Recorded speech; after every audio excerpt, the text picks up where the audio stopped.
But so yeah, like I guess when it comes to topics, so I'm not a historian. I've just had a lifelong obsession with history. When I was like a little kid, uh, I'd spend time with my relatives in India, and like I remember I would ask my mom to like go to like the Delhi book fair, and I would like pick up. I would go to the history section and just like pick up all Yeah, these like academic books, like Oxford University Press and stuff like that, yeah, and I just like read through it. Um, so like I don't know, just from a really early age, I've just been obsessed with history. I used to like read my school textbooks on history and just obsess over it. Um, I think it's just like I think people who like history just tend to like good stories. yeah. Um, No, I think that's what a history basically is. It's a good story, but obviously it's like it's a real story, or at least it's supposed to be, right? yeah, yeah. Yeah. I know. I I do want to mean, ask. yeah. Oh, Or go you were ahead. saying? Sorry.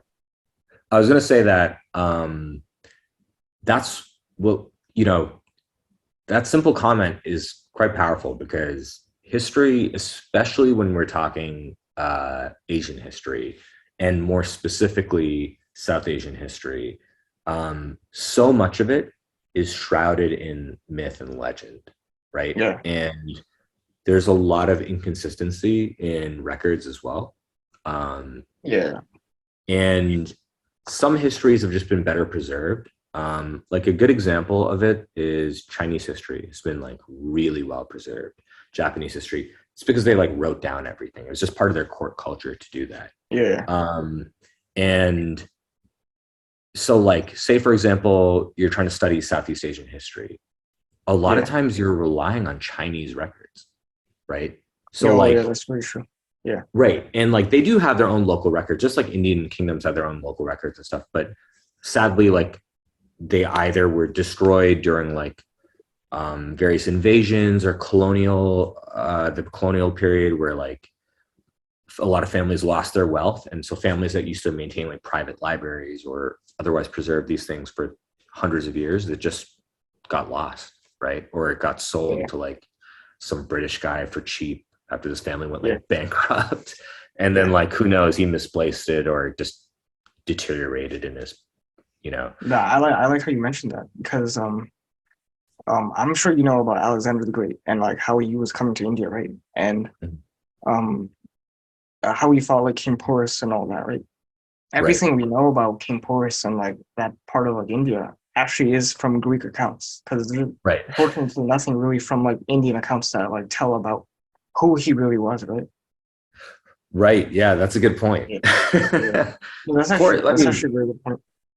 it's true. Yeah. And he could have been an okay guy. It's funny because he's painted as like a despised figure. But um, if you think about who's painting him that way, because he was painted as a degenerate by the Mauryans as well. But the Mauryans are the ones who wanted him ousted too. So it's like, Yeah, of course they're going to paint him badly. Even the Indian yeah, records are going to paint.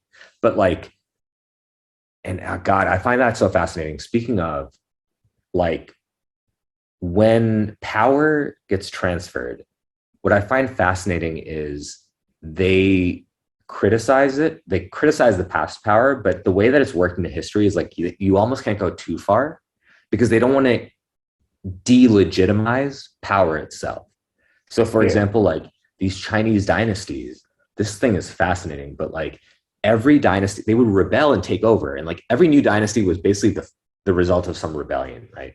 And yeah, you would think that they would paint the previous dynasty as like horrible, villainous, and like that's why. Nope. yeah. They would literally say that dynasty's time just came to an end and the mandate of heaven went to this new dynasty, right? Which is Okay, carrying yeah, on the legacy of that dynasty. So it's yeah, almost like that dynasty couldn't be trusted to carry on its own legacy. So like a yeah, new one had to do it. And the wild thing is that every new dynasty, they like uh the court would like have scholars write tracts on like why did that dynasty fail, like scholarly tracts. So there's literally like scholarly tracts after the downfall of the Tang dynasty where the Song dynasty talks about like why did the Tang Dynasty fall? And we have a good understanding of why the Tang Dynasty fell because of the Song Dynasty's scholarship on it. And they were like Yeah. really objective about it too. They weren't like, oh, they're villainous. And of course, we had to come take power. Like, they don't Yeah. go that far. They don't really try to overly legitimize themselves. So I Yeah. do find it interesting because like the Morians like paint Porus like an asshole. But they paint Porus as like, degenerate, and they kind of agree with Greek accounts of Porus and how people view Yeah. him. But it does make you wonder if like Indian kingdoms never had that same sense that like the Chinese dynasties had of like respecting their predecessors to that Yeah. degree. Um, and there's many reasons for that. I don't want to paint it like they just have a disrespect. It's very frequently they weren't even from the same region. Like they didn't might Yeah. not have even spoken the same language. Like they might have so different ethnicity, different religious subset, different like Yeah. Or everything. even like So just gain in general, like power, right? yeah, just yeah, exactly. So like there's a lot of reasons why they might not have felt as close of a kinship to that predecessor, but Yeah.